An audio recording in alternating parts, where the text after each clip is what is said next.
Boa noite, pessoal. Sejam todos muito bem-vindos à live de cardiopatia congênita com o Daniel Highlander.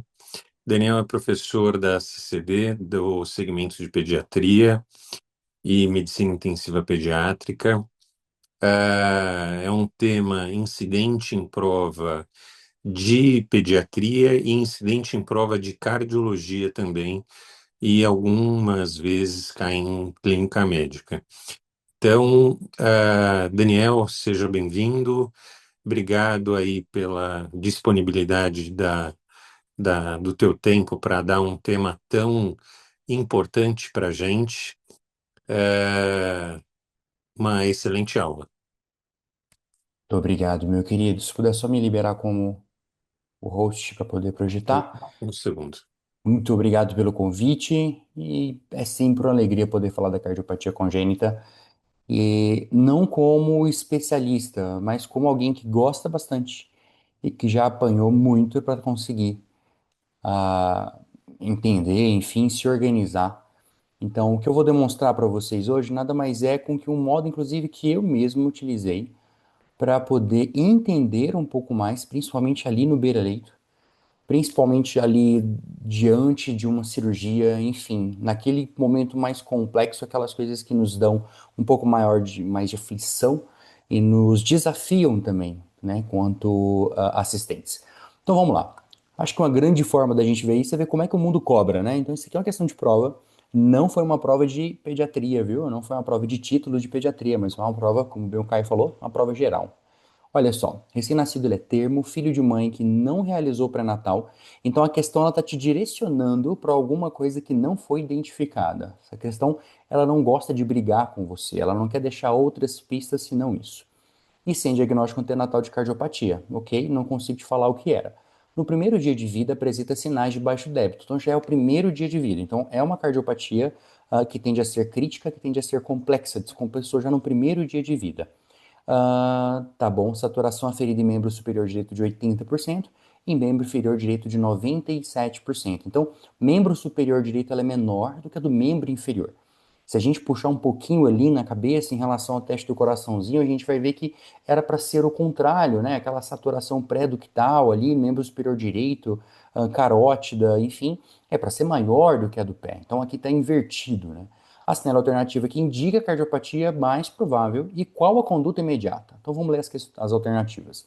Letra A, síndrome da hipoplasia do coração esquerdo com atresia aórtica e atresia mitral. Então, essa é a definição, né, o grau de acometimento da hipoplasia do coração esquerdo. E o que tem que ser feito é o Haskin. Então, nada mais do que a troceptostomia por balão. Letra B, transposição de grandes artérias com CIV, com a comunicação interventricular e interrupção do arco. Iniciar a prostaglandina. Letra C, defeito do septo atrioventricular, total balanceado, começar a prostaglandina. Ou seja, se você soubesse chutar a prostaglandina, ia cair na metade aqui das alternativas.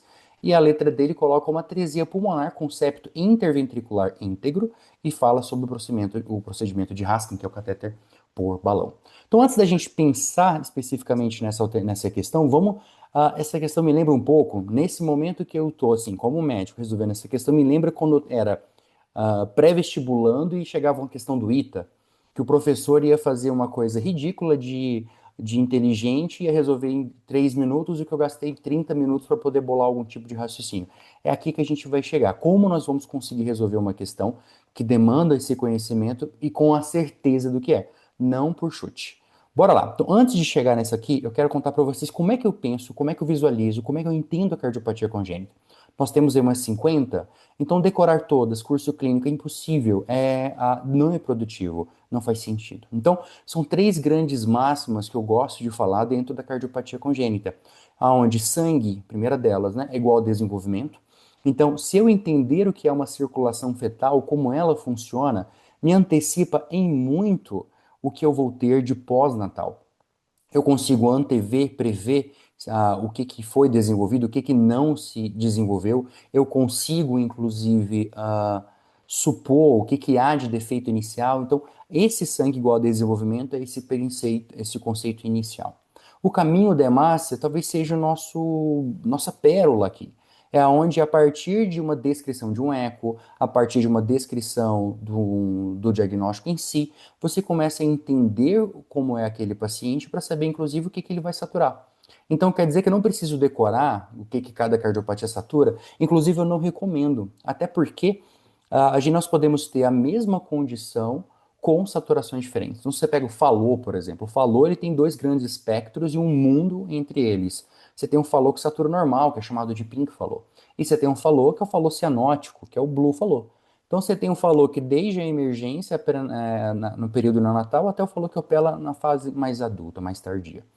Outro ponto que é o fluxo e diferença de pressões. Então, esses três conceitos, pessoal, vão permitir que vocês consigam acessar uma cardiopatia e conseguir entender um pouco mais, tanto do que ela representa, também de quadro clínico, do que é feito de tratamento, qual a lógica por trás disso. Então, esse aqui talvez seja o nosso D0. Então, para poder chegar naquela resposta, eu vou passar pelas três etapas, tá bom? Fiquem à vontade para qualquer momento interromper, fazer pergunta. Melhor ainda se houver participação, tá? Podem ficar bem livres quanto a isso. Certo. Então, olha lá, pessoal. Primeira coisa, aquele caminho de desenvolvimento, né? Então, a gente precisa lembrar da circulação fetal. Então, a circulação fetal é uma adaptação, né, por lógica, na qual nós temos alguns grandes conceitos. E talvez o maior conceito é de que toda a construção dessa circulação, ela é feita para você priorizar a oxigenação, principalmente ali encefálica, né, da cabeça do polo cefálico, e também dos membros superiores, quase que por consequência. Essa é o nosso princípio inicial, é o que guia a maior parte das coisas. Para poder chegar nisso, nós temos outros conceitos, como a resistência pulmonar aumentada e também a resistência vascular sistêmica muito reduzida por conta da presença da placenta. Então, olha como que funciona. Nós teremos aqui, então, inicialmente ali a chegada através da placenta, tá? Sabemos que a irrigação é feita por uma veia e a drenagem é feita por duas artérias. Então, uma veia, duas artérias. O caminho ele é contrário, entre aspas, tá? Mas para que a gente entenda desta maneira. Então, a placenta, da placenta eu vou ter então aqui a minha veia umbilical e aqui eu já tenho de imediato algo importante. A passagem hepática, lembre que essa veia umbilical ela tem a concentração de oxigênio elevada. Se eu não fizesse nada, pensando em evolução, tá, pessoal? Se eu simplesmente desembocasse aqui na parte na circulação hepática, concordam que toda essa saturação, todo esse nutriente trazido pela veia umbilical ali da circulação materna, ele seria utilizado e, entre aspas, até mesmo perdido na circulação hepática? O fígado não utilizaria como metabólito também para a própria nutrição? Então, aqui é a nossa primeira, nosso primeiro raciocínio adaptativo, que é o chamado ducto venoso. Então, o ducto venoso ele vai promover o que a gente chama de bypass. Então, a circulação ela vem ali a partir da veia umbilical, originada da placenta, perfeito? Essa veia umbilical, ao invés dela entrar em toda a circulação, todo o metabolismo hepático, ele bypassa o fígado através do ducto venoso e já vai meio que direto para a cava inferior. Então, assim eu economizo grande parte da energia que foi levada aqui para o feto e já jogo ela diretamente para minha bomba cardíaca. Observem que aqui tem uma coloração vermelha, então a saturação um pouco mais alta. O feto ele é um ser de hipóxia, então essa saturação mais alta é de 80%, então não é o 100% da vida adulta. Aqui ele já começa a ter uma mistura sanguínea. Então, apesar de eu ter bypassado o fígado, estar preservando a minha oxigenação, eu ainda tenho alguma coisa que foi drenada do fígado. O fígado utilizou o que tinha que fazer, a drenagem dele acontece também pela veia cava inferior. Aqui eu já tenho o primeiro grau de mistura. Certo, pessoal? Depois disso a gente vai chegar ali no átrio direito. E aqui tem uma das coisas mais lindas, que é o seguinte, são duas na verdade. Eu preciso, entendendo que a minha circulação pulmonar ela não tem uma efetividade de troca, ela não serve para troca gasosa aqui nesse momento fetal, eu preciso otimizar o meu direcionamento de sangue para a esquerda. Então isso acontece de três formas principais. A primeira forma é através da passagem do átrio direito, aqui, para o átrio esquerdo. E nós temos dois mecanismos incluídos aqui. O primeiro mecanismo é o do forame oval, essa comunicação entre os dois átrios que permite que o sangue chegado aqui, ele vá até o outro lado. Essa comunicação, ela só é efetiva por conta de dois mecanismos embutidos. O primeiro mecanismo é o que que faz com que o sangue que venha da parte inferior já não se misture diretamente com a parte superior, E, ao invés disso, ele se direciona para o outro lado. Primeiramente, a diferença de pressão, a diferença de fluxo, o turbilhonamento. Esse sangue advindo aqui da região inferior, ele é mais turbulento. E ele não se mistura, lembra, pensar em densidade, enfim, ele não se tem uma mistura significativa com o sangue da cava superior, que é um sangue desoxigenado vindo do consumo fetal, mas ele se direciona para o lado de lá por essa diferença.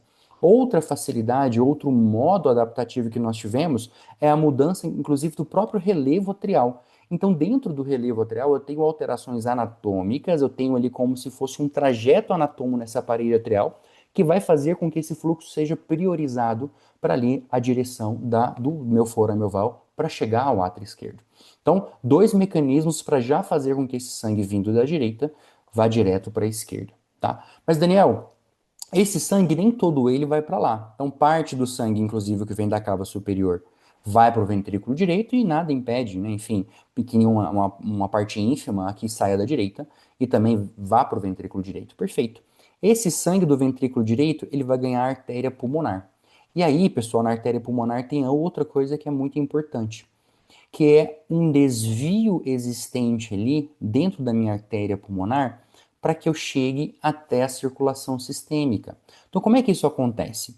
O sangue ele ganha ali a artéria pulmonar. Lembrem-se que nós temos uma circulação pulmonar de alta pressão. Eu não tive reabsorção de fluido alveolar, os meus alvéolos eles são preenchidos, aquela circulação ela está vasoconstricta, então a pressão pulmonar é alta. Não é fácil para o sangue que está vindo ali do meu ventrículo direito chegar lá.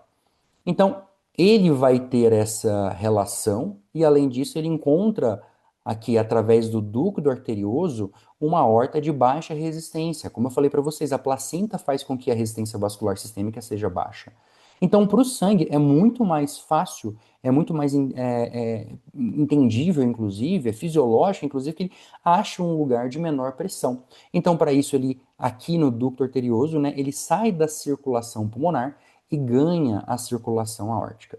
Uma quantidade ínfima chega de fato na parte pulmonar. Essa quantidade que chega lá vai nutrir a parte pulmonar e vai ser drenada depois pelas artérias pulmonares que vão chegar, pelas veias pulmonares, melhor dizendo, que vão chegar ali no átrio esquerdo. Tá? Então, o ducto arterioso tem essa grande função, essa grande ajuda aqui pra gente, fazendo com que eu tenha esse direcionamento de sangue para a minha região sistêmica, né? Já que eu não vou ter a funcionalidade pulmonar de oxigenação. Então vejam, pessoal, que aqui o ducto, aonde ele desemboca aqui na minha região que é chamada ductal da minha aorta, ela já vai dar direcionamento aqui, ó, para a minha região inferior. Então o ducto ele vai desembocar onde eu já tive a minha emergência do meu tronco braquicefálico, aonde eu já tive a emergência aqui da minha carótida esquerda e também da subclave esquerda, e vai ganhar minha circulação sistêmica, tá? Importante a gente saber onde está isso. Mas uma pequena quantidade, uma quantidade em si, ela chega aqui do lado esquerdo, né? Tanto pelo forame oval, a maior quantidade, melhor dizendo, tanto pelo forame oval quanto por o que foi ali, enfim, né, o que de fato voltou da circulação pulmonar. Aqui da minha região esquerda, ventrículo esquerdo, aorta. Esse sangue que nós priorizamos dele aqui por ser mais oxigenado chega aqui então à esquerda, ganha a aorta e o primeiro ramo depois das coronárias. Né? A primeira coisa que ele vai irrigar é polo cefálico e membro superior. Então a prioridade da circulação é essa região cefálica. Então isso é a circulação. Então o sangue oxigenado ele é advindo da placenta, uma região de baixa resistência vascular. Perfeito? Os pontos de misturas conhecidos, chamado de shunt, são veia cava inferior, átrio direito, átrio esquerdo e uma aorta pós-ductal, tá? As estruturas mantenedoras da vida, forame oval, ducto arterioso, e ainda posso colocar aqui aquele ducto venoso lá na região hepática. O pulmão tem sua alta pressão, recebe um baixo fluxo ali a montante da região do ventrículo direito e não tem função de oxigenação. A perfusão, então, de membros superiores e a cabeça é a prioridade da oxigenação. Essa é a nossa circulação fetal. Ok? Pontos de mistura, estruturas mantenedoras de vida, a relação do pulmão e a perfusão sistêmica. Então, esse é o primeiro raciocínio que a gente precisa ter. Mas aí, pessoal, a gente vem com o nascimento. Nós temos então ali a remoção, a dequitação da placenta, ela vai ser removida, perfeito? Com a saída da placenta, a gente vai ter o aumento da resistência vascular sistêmica. Eu tiro aquele grande lago que funcionava como redutor de resistência vascular sistêmica. E eu tenho ainda, pessoal, a expansão pulmonar. Então, essa respiração, essa expansão pulmonar, ela vai permitir que eu tenha ali uma reabsorção de fluido lá da minha região pulmonar. Com isso também eu vou ter, pessoal, uma vasodilatação das arteríolas pulmonares e eu vou cair a minha pressão pulmonar. Então veja agora, a gente inverteu o que estava acontecendo. A gente tinha uma resistência sistêmica baixa que agora aumenta e nós tínhamos ali uma resistência pulmonar elevada que agora ela cai. Então nós vamos fazer que no final das contas esse fluxo, pessoal, ele seja unidirecional e aconteça em série.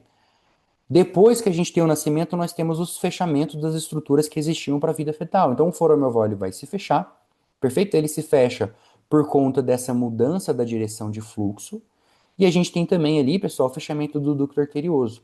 Então, o que que faz com que esse canal arterial, que esse ducto arterial, que esse ducto arterioso se feche? Primeiro, a retirada da placenta e dos hormônios maternos, tá? E além disso, a prostaglandina que a própria placenta produzia, tá? Tudo isso faz com que a gente tenha o fechamento do canal. Ele acontece de modo fisiológico por volta do segundo dia, pode acontecer antes, né, no primeiro, para o segundo dia, e acontece de um modo anatômico, então ele fecha de fato perto do 10º dia de vida.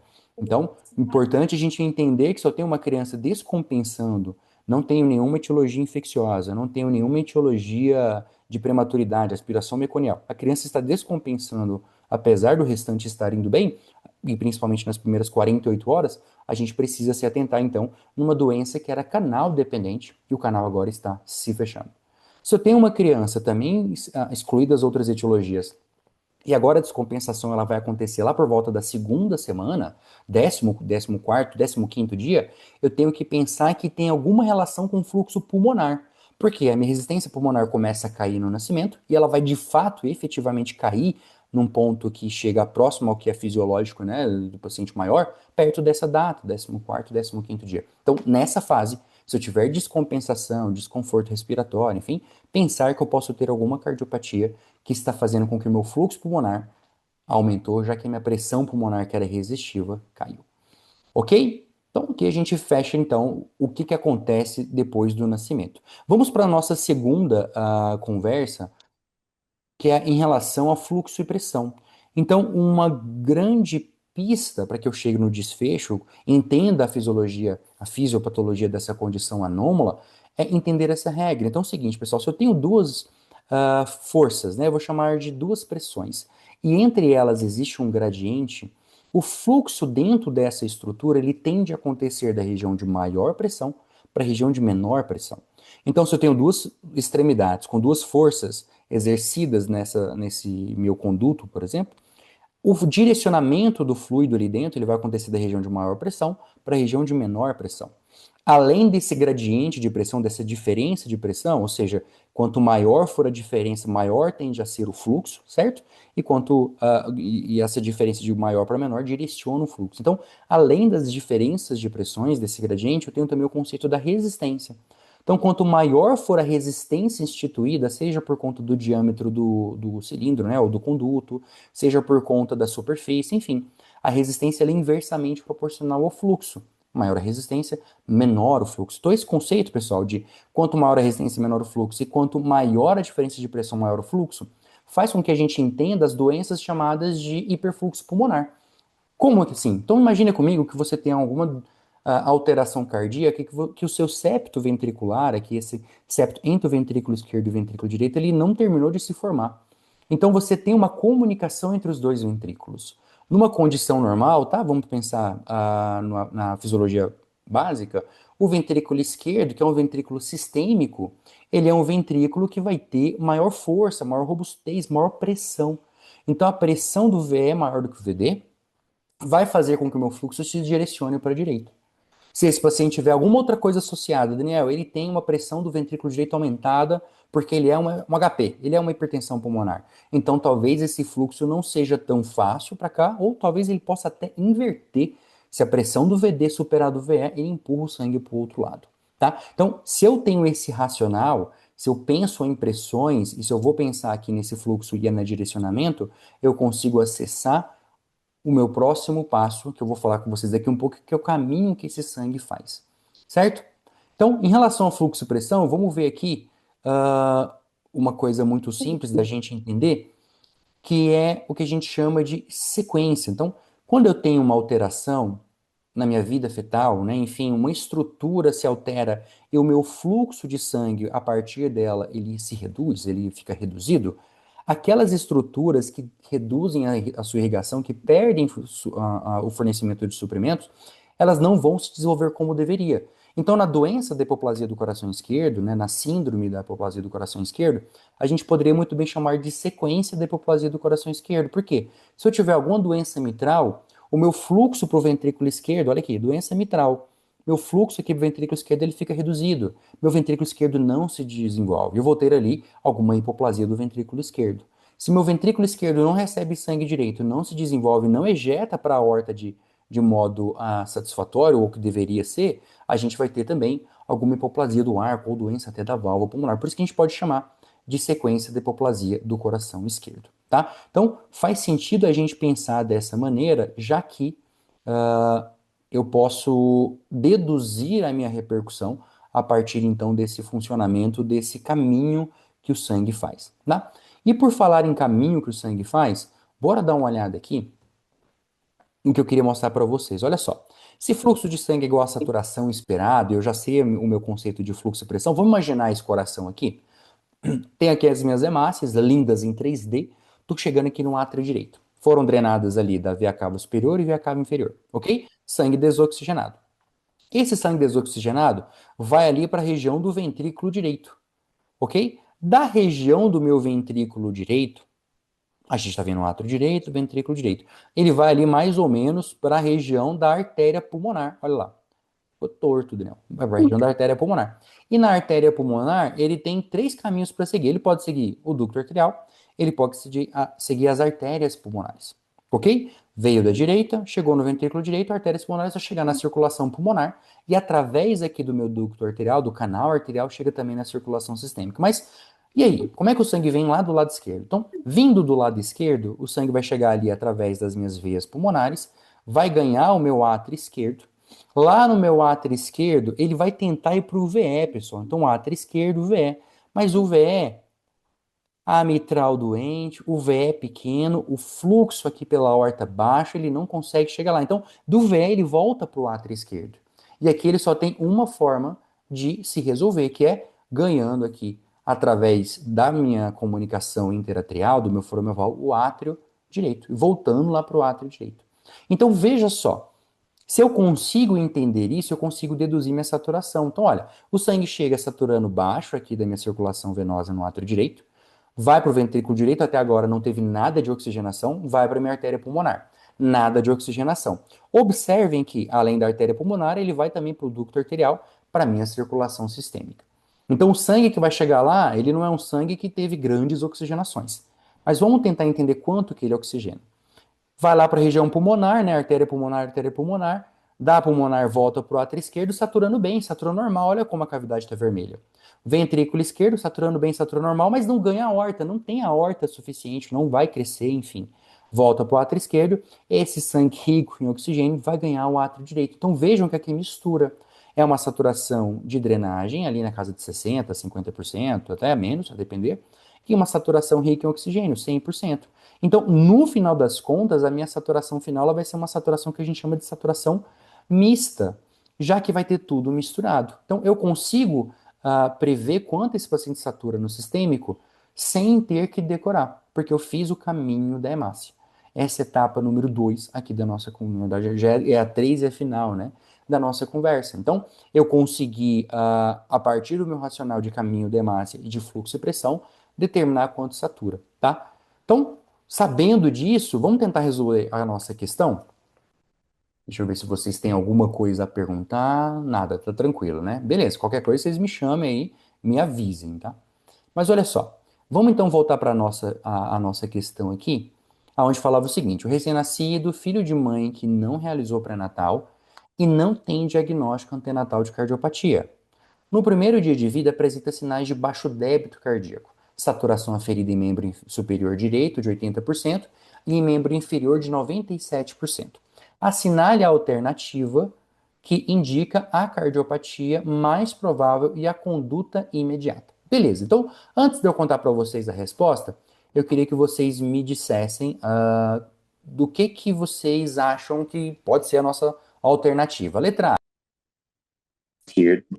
A-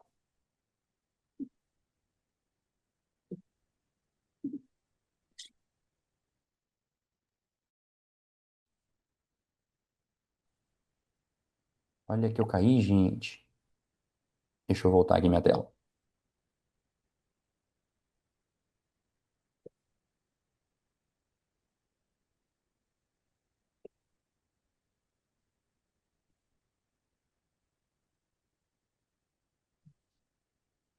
Estava perguntando para vocês, então, quais seriam as nossas possibilidades de resposta de uma questão que trazia uma criança que no primeiro dia de vida ela deu uma descompensada, certo? Ela descompensou no primeiro dia e trazia algo que era muito intrigante, que era isso de ter uma saturação de membro inferior maior do que a do membro superior.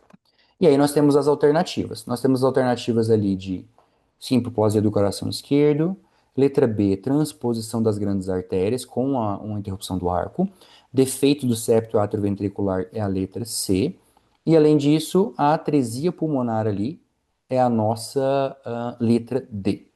Queria ver com vocês. Alguém se arrisca? Alguém quer tentar alguma? Pode ser no chat, pode ser, enfim, pode abrir o áudio. Essa é a hora. Deixa eu dar uma olhada aqui pelo chat aqui se alguma coisa aparece. Muito bom. E aí? Alguém quer arriscar? Não precisa acertar. Até porque se vocês acertarem, vai perder a graça toda do que eu tô fazendo, né? Não faz sentido. Então, se puderem chutar errado, eu fico até mais feliz e agradecido. Hipoplasia do coração esquerdo, transposição das grandes artérias, defeito do septo e atresia pulmonar com septo interventricular íntegro. Letra E é aquela que você fala assim, eu não sei nem chutar. Não sei nem por que que eu vou escolher alguma dessas. Vamos ver aqui quem que eu vou chamar pelo nome. O pior é quando eu conheço a pessoa, né? Fica difícil não chamar. E aí, o que temos? Alguém quer arriscar? Ou vamos passando de uma por uma? Pode escolher uma pessoa, Daniel. Boa. Então vou escolher quem eu conheço. Rafaela. Boa noite, Rafa. A chance de estar no plantão é grande. Oi, Rafa, e aí? A, B, C, D ou A, E? Nenhuma das anteriores. Quero ajuda. quero a ajuda da Universitária Marina. Eu vi que a Marina também tá aí. Marina Vieira, ajuda a gente. Alguma das alternativas que você queira chutar. A criança descompensou no primeiro dia, tem baixo débito cardíaco e a saturação periférica no membro superior direito 80%, no membro inferior esquerdo 97%. Marina deu um perdido na gente. Eu vou chutar a letra A. Letra A. Esse vou chutar a letra A, Rafa, foi vou chutar grandão ou vou chutar com algum racional? Tinha alguma rumo ou foi sem rumo? Aí, pelo que você falou da aula. Entendi, porque eu dei esse exemplo, né? Te induzi, te induzi. Vamos ver cada um, então? Então, eu vou começar pela sua alternativa. Então, a primeira alternativa é síndrome do hipoplasia do coração esquerdo. Vamos ver. Então, olha só. A primeira coisa que ele diz que chocou. Segunda coisa que ele está me contando é que o membro superior direito satura 80 e o inferior 97. Bora ver. Átrio direito, saturação baixa, ventrículo direito, saturação baixa. Artéria pulmonar, saturação baixa, não teve troca.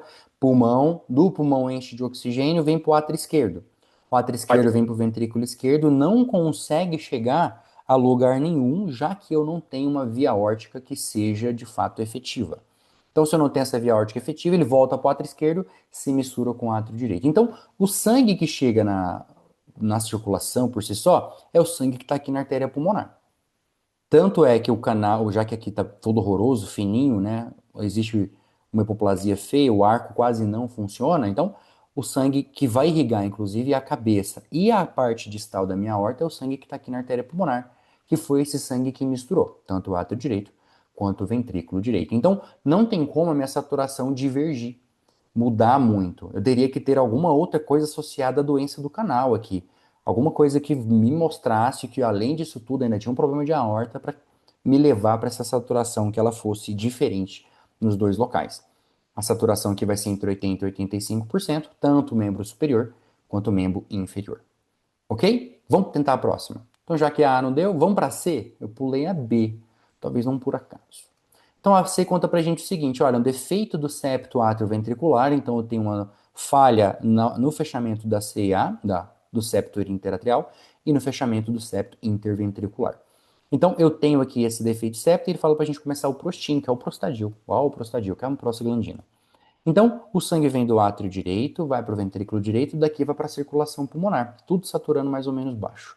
Lá no pulmão ele satura melhor, né, 100%, volta oxigenado para o átrio esquerdo. Do átrio esquerdo, alguma quantidade passa para o átrio direito pela comunicação interatrial, já que a pressão do átrio esquerdo, apesar de ser muito parecida com o átrio direito, tende a ser um pouco mais alta. Pode até haver um shunt bi aqui dos dois lados, de um lado para o outro, mas ele é mais esquerdo e direito. E daqui ele vai ganhar o ventrículo esquerdo através da válvula mitral. O ventrículo esquerdo ele tem duas saídas, a aorta, que é a saída usual, e ele ainda tem essa CIV aqui que vai jogar sangue do ventrículo esquerdo para o ventrículo direito. Então, concorda comigo que o sangue que vai chegar na minha aorta é o sangue do ventrículo esquerdo? É um sangue que não mistura com o outro? Ele pode misturar dentro do VD, mas o VD vai para o pulmão, não vai para a minha circulação periférica. Então, aqui, ser um defeito de septo vai me garantir uma saturação inicialmente normal, e igual, tanto no mesma saturação membro superior quanto membro inferior, tá? Então aqui também não consigo justificar tudo que está lá. Vamos ver a próxima. A atresia pulmonar com septo interventricular íntegro. Então eu tenho uma atresia pulmonar. Vamos fazer o caminho Demácia. O sangue chega aqui no meu átrio direito, vai para o ventrículo direito. Do ventrículo direito ele vai para a pulmonar, mas não chega lá, já que a minha válvula pulmonar ela é atrésica. Então ela é fechada, não existe abertura, ela é fechada. Existem três doenças básicas da artéria pulmonar, da válvula pulmonar. É a atresia, a agenesia e a hipoplasia. Então a atresia é fechado, não passa. A agenesia não existe válvula, o caminho é livre. Então existe um superfluxo que vai do VD e também um super refluxo que volta para o VD, já que a válvula não impede esse refluxo. E quando eu tenho hipoplasia, são graus variados de válvula que se desenvolveu pouco. Então eu tenho passagens que podem ser desde pequenas, médias, enfim, mas de graus variados. Aqui no caso ele está falando atresia. Não passa nada. Então, átrio direito, ventrículo direito. Não passou nada para minha circulação pulmonar, volta para o meu ventrículo direito. Perfeito? Não saiu. Ventrículo direito, não tem para onde ir para frente, volta para o átrio direito. No átrio direito, se ela não consegue descer, ela vai ter que precisar de alguma coisa levando ela para o outro lado. Aí ela encontra, certo? Ali a minha CIA ou FOP. Então ela sai do átrio direito com sangue desoxigenado, vai para o meu átrio esquerdo. Encontra o sangue do átrio esquerdo que acabou de chegar das pulmonares, rico em oxigênio. Essa mistura aqui reduz sua saturação e ele vai para o ventrículo esquerdo. No ventrículo esquerdo, a aorta do canal ele encontra a artéria pulmonar e consegue oxigenar o sangue, por isso que ele voltou para o átrio esquerdo oxigenado. Mas ele, depois dessa mistura átrio direito e átrio esquerdo, ele vai ganhar circulação com essa saturação mais baixa. Então, a atresia pulmonar, ela vai ter um shunt direita, que é do átrio direito, né? Esquerda, que é para o átrio esquerdo. E minha saturação periférica, ela vai tender a ser mista. Esse balanço de quanto, né? Mas é misto, é menor do que o normal seria. E ela novamente vai ser igual, tanto no membro superior quanto no membro inferior. Agora, então, a gente tem que ver por que, que não é nenhuma dessas e seria outra, né? Qual que é a outra que a gente tem? A B. Transposição das grandes artérias com comunicação interventricular e uma interrupção do arco aórtico. Por que, que ele colocou tudo isso junto? Vamos ver o desenho? Olha só. Então, a minha transposição das grandes artérias, por definição, né? Eu tenho que minha artéria pulmonar sai do ventrículo esquerdo e a minha artéria aórtica, a aorta de fato, ela vai sair do ventrículo direito. Então, vamos imaginar como circula esse sangue. ele na transposição por si só. Ele chega pelas veias cavas no átrio direito, vai para o ventrículo direito, do ventrículo direito ele vai para a aorta, passa por toda a circulação sistêmica, volta para o átrio direito. Então ele vai ficar no seu pequeno mundinho, certo? Lado esquerdo, então tá lá, circulação pulmonar, veias pulmonares voltam para o átrio esquerdo. Do átrio esquerdo, ele vai para o ventrículo esquerdo. No ventrículo esquerdo, ele vai ser ejetado através da pulmonar e volta para a circulação pulmonar. Então, é como se eu tivesse sangue desoxigenado do meu lado direito, circulando o tempo todo, e eu tivesse sangue oxigenado do meu lado esquerdo. Então, de cara, eu sei que para um paciente com TGA sobreviver, ele precisa de canal funcionando. Se não tiver corrigido cirurgia nem nada. Então, ele precisa de canal, ele precisa de alguma forma comunicar a aorta com a artéria pulmonar. E além disso, ele precisa de um lugar que tenha uma mistura que seja boa e efetiva. Então, ele precisa de uma CIA, de um FOP bom. Então, isso é a TGA usual, tá? Por isso que quando o paciente da TGA nasce, a gente se preocupa se o FOP é bom, se ele vai ter que fazer aquele rasking que nós comentamos ou não. Mas aqui, além disso, ele me falou mais uma coisa, porque sendo isso aqui, se a gente tivesse, então, o ventrículo esquerdo saindo sangue e fechasse o canal, ainda assim, pessoal, minhas saturações seriam iguais. Então, o sangue está ali na circulação pulmonar, vai para o ventrículo esquerdo, volta para o pulmão, já que o canal fechou, é isso aí. O sangue lá do lado direito é cava, cava, átrio, aorta, saturação baixa, tudo igual. Então, como é que ele me justifica isso? Por conta da interrupção do arco. Olha que questão boa, tá? Vamos falar que é boa. Porque é o seguinte, existem três tipos de interrupção quando eu estou diante de uma transposição de grandes artérias. E aqui, o que ele está querendo te contar é o seguinte, olha só como funciona. O sangue vai sair, ficou ruim a imagem de ver, né? Então, a transposição das grandes artérias com obstrução do arco, como é que fica a anatomia do arco? Então, cortação do arco localizada, cortação com hipoplasia do arco aqui, né, entre as regiões, e uma interrupção do arco, que é o nosso caso. Então, olha só como funciona. O sangue está aqui, essa aqui é a parte aórtica, certo? A parte aórtica, ela tem sangue venoso, sangue baixo, né? Então, ela está aqui sangue venoso, o sangue vai para membro superior, olha só, vindo do ventrículo direito, que é um sangue desoxigenado.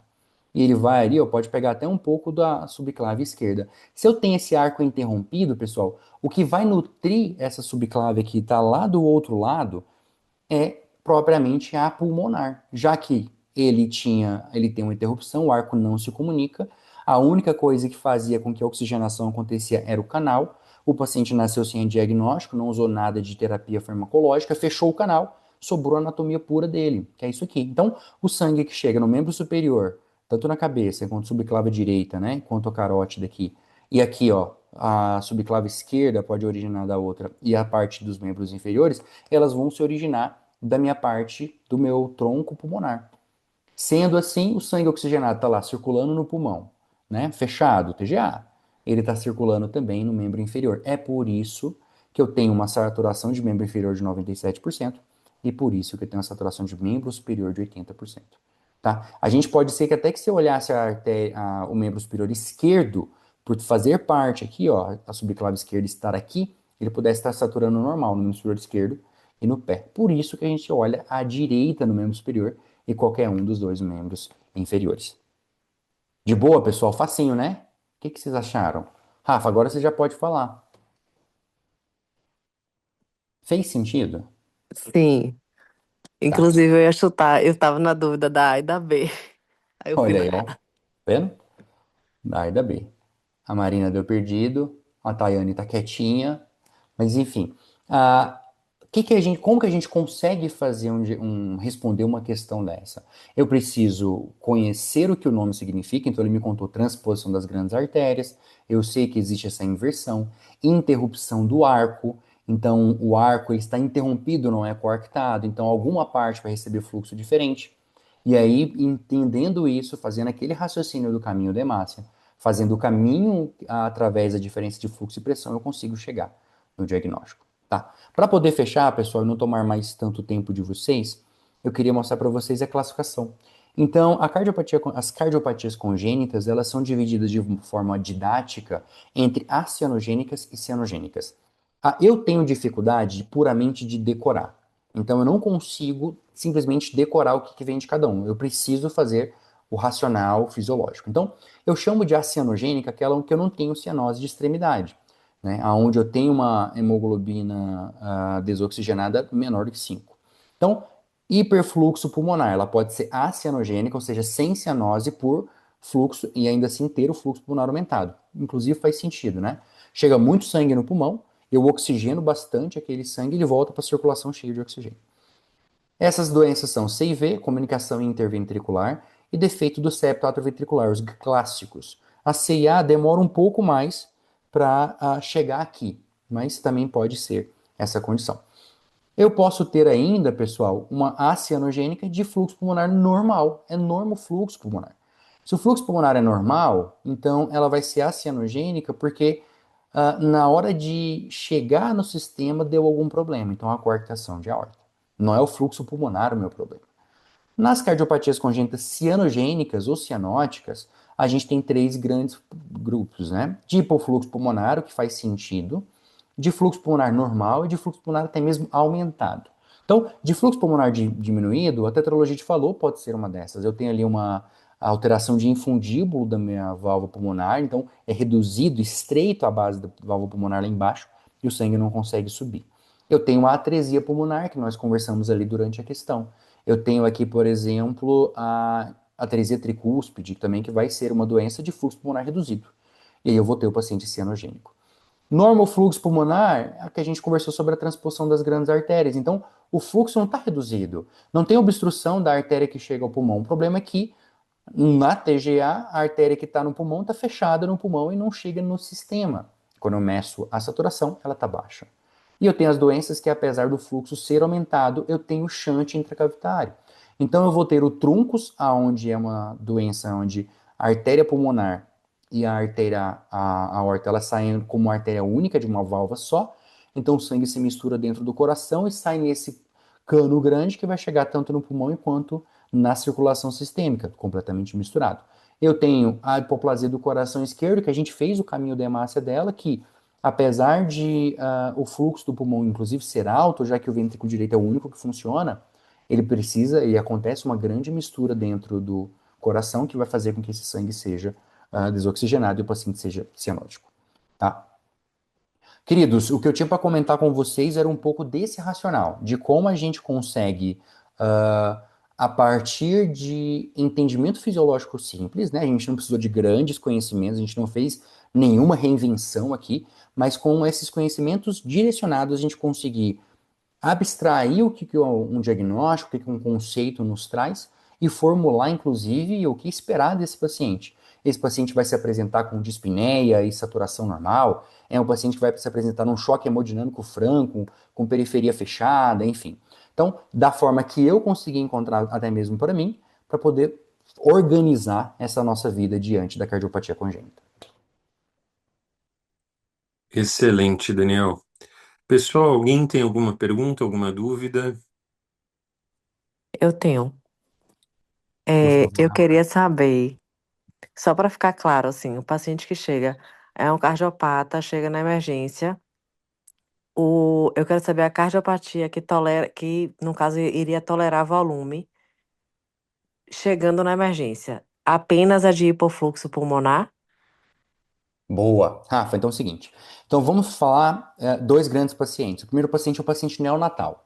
Então, o paciente neonatal, ele se apresenta numa crise e ele vai te contar se é uma doença canal dependente, sendo canal dependente, se é um canal dependente para fluxo pulmonar, ele está hipoxêmico, ou se é um canal dependente para fluxo sistêmico, ele tem um choque, periferia fechada, rim fechou e tudo mais. Esse é o primeiro paciente, nossa conduta é prostaglandina, depois a gente faz diagnóstico anatômico para definir conduta. E o segundo paciente é o paciente que já não é o neonatal, ele já tem um diagnóstico, ele já acompanha, até mesmo que não acompanha, mas é um pouco maior.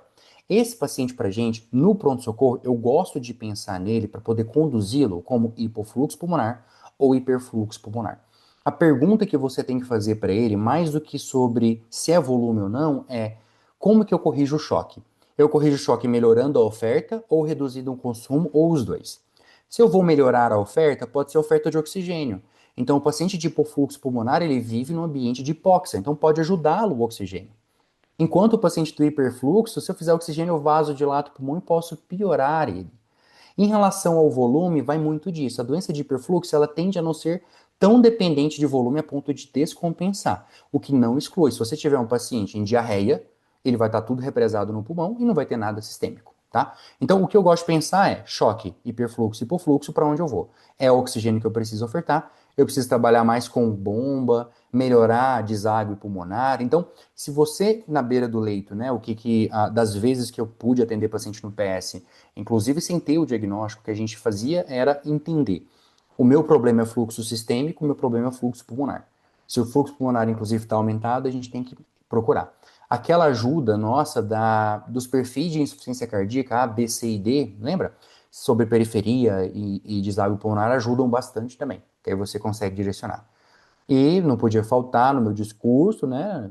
O eco funcional ajuda a gente a ter uma ideia de fluido responsividade, dá uma ideia de congestão venosa, enfim, do que para que lado direcionar.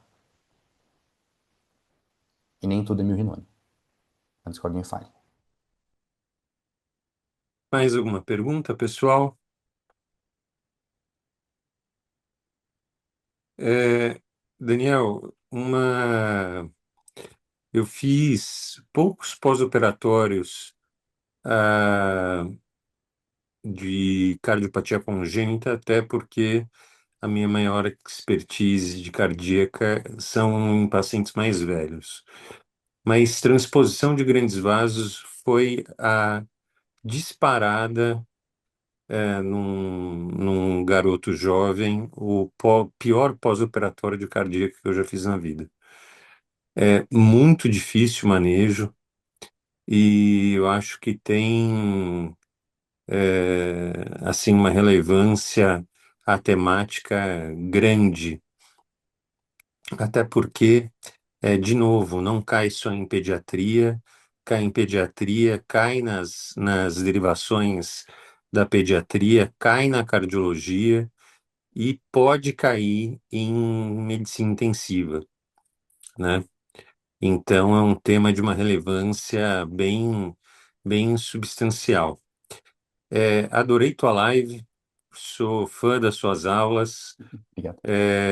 Você está de parabéns. Dou parabéns também para quem assistiu, para quem prestigiou.